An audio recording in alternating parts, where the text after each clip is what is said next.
Welcome to the Fast Mode podcast series. I'm Tara Nil, and with me today is Aaron Boasman-Patel, VP of Innovation at TM Forum. TM Forum is a global alliance of telco and tech companies leading the industry in defining the building blocks for new operating models, impactful new partnerships, and advanced software platforms. TM Forum helps its members unlock the value of data to create nearly endless opportunities for players across the communications ecosystem. Aaron joins us as part of our exclusive editorial segment on generative AI for network management. Welcome, Aaron. Great to have you on today's episode. Thank you so much. I'm really delighted to be here. Okay, so let's begin. Great to kick things off in this area of AI and generative AI. So I think we have seen a lot of talk about AI. So I think let's zoom a little bit more on the on the newest kid on the block, generative AI, right? So how can generative AI help CSPs move beyond traditional connectivity and unlock new revenue opportunities? Absolutely. I think this is what's really key about generative, AI is that it is a game changer in the sense of actually it is going to do a lot of new revenue opportunities for CSPs, particularly if you think about more complex services that we can't do today with the traditional infrastructure that we have. And I think there's two key areas in which generative AI can do this. One that I'm really excited about is looking at the network and actually putting generative AI into the network for CSPs, particularly when we think in and around the area of autonomous networks, because that's where we can really start to see unlocking the potential of all this network investment that we've been making over, the past decade. And I think generative AI for the first time is going to really unleash this new wave of opportunities. And there's lots and lots of different figures out there. You'll see everything from 100 million to a trillion, all sorts of different things around for the industry end to end. But where this starts to become interesting is thinking about networks that can self-heal. That becomes really, really critical for these new level of services, because one of the challenges we have when you want to offer new services is that the end consumer doesn't understand what technology they want or that they need. Yep. And that's where generative AI is going to start to be a game changer in and around these new areas. If you think about the enterprise side, for example, lots of new services that we can start to do there.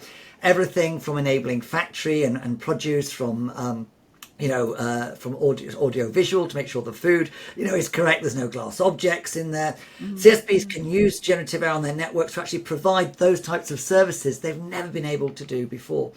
And if we think more on the Elon Musk kind of ways of these self-driving, cars, you can't do that without generative AI placed in the network. We can't be driving down the road and we say, oh, sorry, your internet's gone. And what happens? The car crashes or it stalls in the road. And so it's these types of much more complex businesses. If you think about, smart farming, all of these new types of areas, it becomes a way of generating lots of new revenue. And generative AI is going to play a critical role in that. But the first part is getting it on the network, enabling the network to be able to do these new services, which will need things like 1 milibit per second in latency, for example. And that's what GenAI can do, because if you and I would have, let's say you and I were having some broadband issues now talking on this podcast, what generative AI will help to do is first of all identify what the problem is.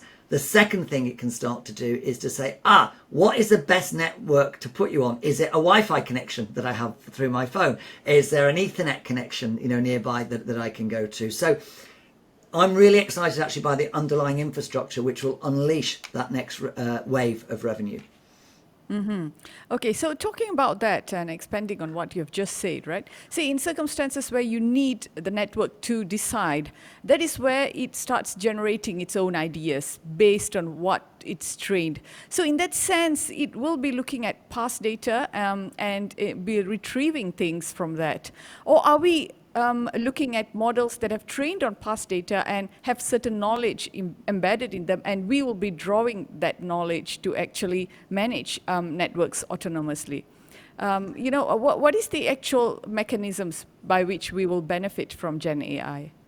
Absolutely. I think it's going to be a phased approach, Tara. I think that's the most important thing. I don't think there's one answer, and there's definitely not one size fits all. And I think we've seen that, a lot around kind of the traditional AI that we've done. There's lots of different models, and, we now talk about large language models, we talk about small language models, depending on what the scenario is. And the same will be happening really within networks. Where AI and generative AI becomes really important, and if you look at TM Forum, we've established 5 kind of layers of automation. 6, sorry, level 0 is no automation at all. Where we get to level 5, which is full automation, end to end. When we get to level 4, which this is where all the operators you're seeing now talking about reaching level 4 of autonomous networks, that's where we have generative AI making those decisions, and that's where we have something which we call intent in autonomous networks starting to really play into the networks and what we have. And this is where we use GenAI to really translate a customer's business goals into automated workflows. Now, this covers everything from IT, networks, partner ecosystems, and allow customers to really achieve the outcomes they need without understanding that underlying tech. And again, back to your first question, this on the enterprise level becomes very important because we can very quickly set up networks and services to be able to do that. The intent becomes very important because actually the when we put that into the different applications onto the network, that's where it becomes smart. That's where the network decides what the next best action is going to be to do. An example use cases for this in terms of where are some of those needs will be things around dynamic network slicing for enterprise needs. It'll be around things like automated instant resolution based on intent-driven priorities, for example. And this is really important because this is going to really simplify the complexity that we've got in a lot of CSP networks today. It's also going to allow non-technical stakeholders to really influence those operations, optimizing resource usage and leading to big cost efficiencies.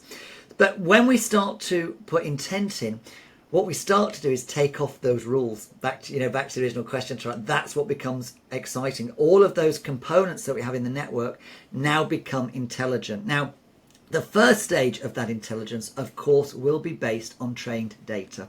Service providers as well, are quite risk averse, and we understand the reasons why that. There's a lot of regulation that service providers have to follow as well.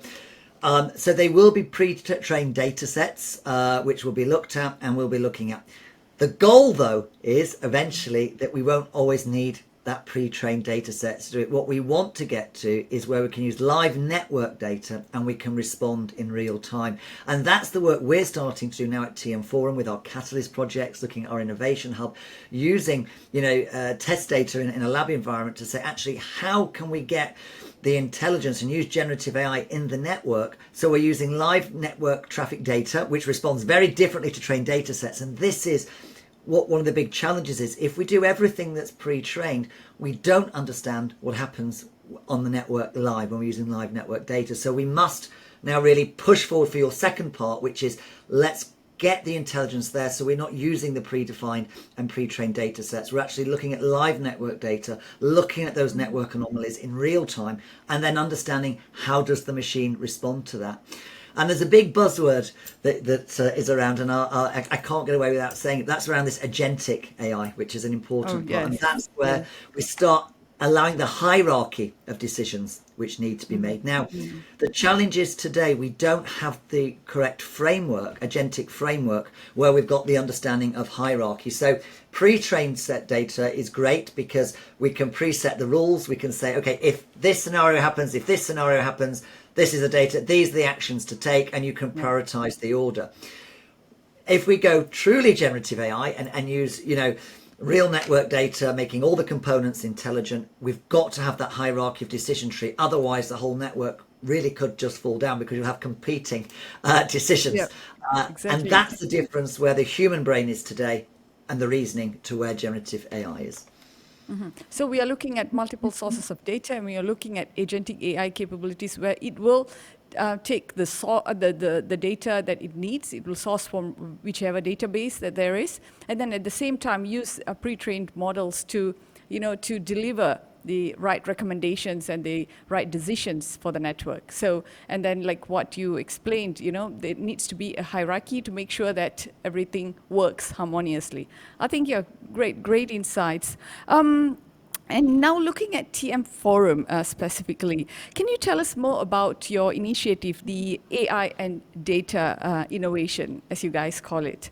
What is it, and how does this, along with other areas such as open digital architecture and the autonomous networks project, help CSPs become AI native? This is a really great question, Tron. This is really fundamentally to what we're doing because everything has to change. So AI and data innovation is really an underlying capability. Everything that we do and everything we design has to be around enabling CSPs to become AI native. And this is an area I'm working on at the moment in our innovation hub. So our open digital architecture is very well known in the industry. It's about creating, it's data driven, it's API driven, and it's a componentized architecture, which is really the foundations and building blocks, which means that you can avoid things like vendor locking because you can very quickly replace any of those components and vendors in that space. That was a big piece of work to do. First of all, is get moving towards a componentized architecture and stopping that lock-in, having very rigid systems. The next part, though, is actually becoming AI native. And that's what the AI and data program is enabling us to do. And if you look in our innovation hub, we've taken the ODA canvas, which is basically the operating blueprint to be able to run the components and APIs on, and now starting to make them truly AI native. So components at the moment are quite passive. You're asking for a request, the component then responds and gives you the data that you need. The groundbreaking work that we're starting to work on now in our innovation hub based in Mumbai is actually making those components truly AI native. We're looking at applying an agentic framework to those components, and we have what's called TM Forum AVA, which is our large language model reasoning tool.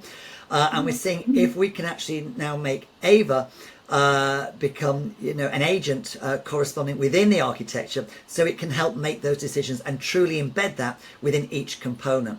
That now makes the components intelligent. That means that the architecture will now become truly AI native, and it's a natural evolution of what we're doing in the components and IT space. The next part on autonomous networks becomes really critical. And again, it's about applying that intelligence down into the network.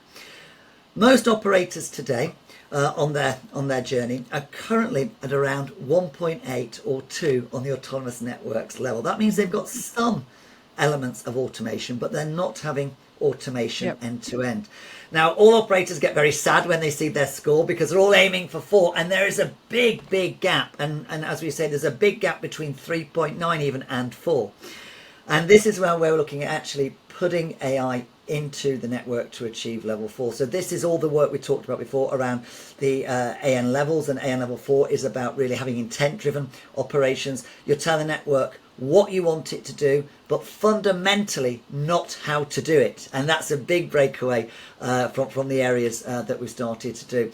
One of the key areas that we're starting to look at things is around maybe IP network fault management. So we're taking kind of 5 big high use value cases, putting them in place and using generative AI in the network to give us those intent-based operations, which is really critical to what we start to do. And that's all the way from that solution design to implementation that we're working on.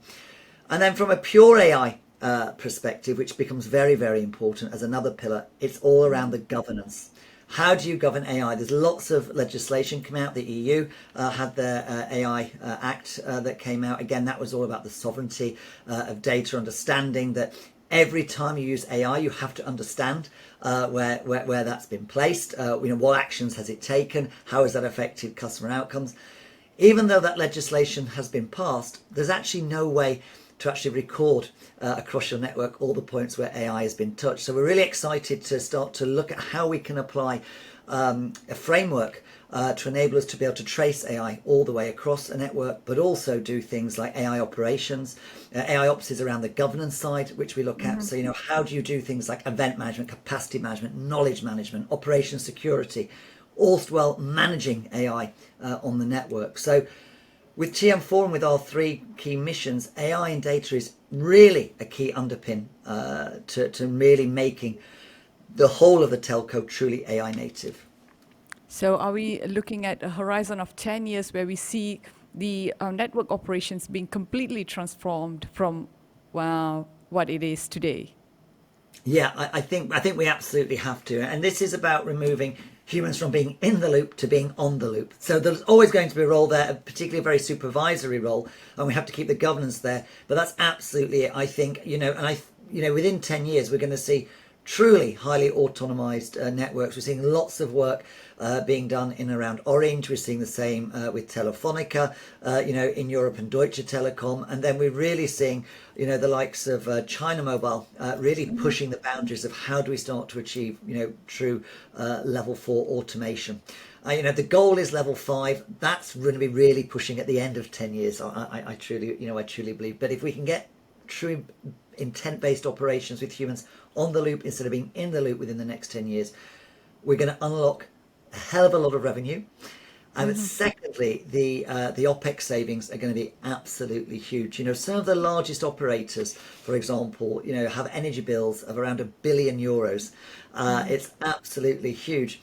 What AI can do in the network is save up to about 25% in, we say about 25 to 30% in consumption of electricity and energy.